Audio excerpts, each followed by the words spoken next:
Hi, I'm Sam Hamner, a PhD student at Stanford and a member of the OpenSim project. Today I'm going to show you how to get started with the scale tool in OpenSim.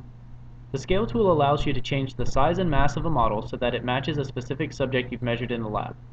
Scaling is typically done by comparing an experimental marker set with virtual markers placed on a model. So I've already loaded a generic musculoskeletal model into OpenSim, and you'll notice it has some pink markers around it which represent a virtual marker set I've created based on the marker set we used during our experiments. Now I'll go ahead and launch the scale tool by going over to Tools and selecting Scale Model. This opens up a scale tool dialog box.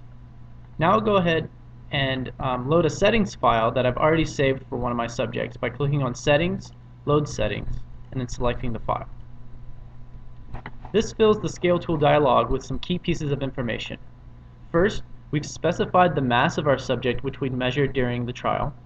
We've also specified the file that contains the marker data from the static trial we collected of our subject. This is actually specified in two spots. First, here under Scale Model, which means that this data is going to be used to calculate the scale factors for each of the segments in the model. And then here under Adjust Model Markers, which means this data is going to be used to calculate the static pose or configuration that our subject was in during the static trial. So now if we click over on the Scales Factor tab, you'll notice that I've specified a set of measurements used to calculate scale factors for each of the segments in the model. For example, for the tibia segment, I've specified a pair of markers that I placed on the knee and the ankle, which I can identify by bony landmarks both on my subject and on the model. The scale tool will then compare the experimental and virtual markers to calculate that scale factor, and this has been repeated here for each of the segments in the model.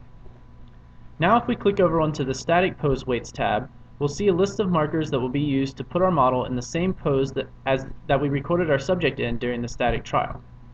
And similar to the scale factors, here again I'm only going to select markers that I can place on bony landmarks, like the left and right acromion, which are bony landmarks on the shoulder.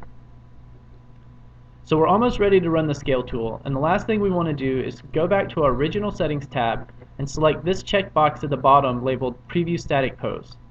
This is a very important step when using the scale tool because it will allow us to visualize our results so that we can make sure we've accurately scaled our model. And to see what that looks like, check out our next video where I'll explain how to visualize and evaluate results when using the scale tool.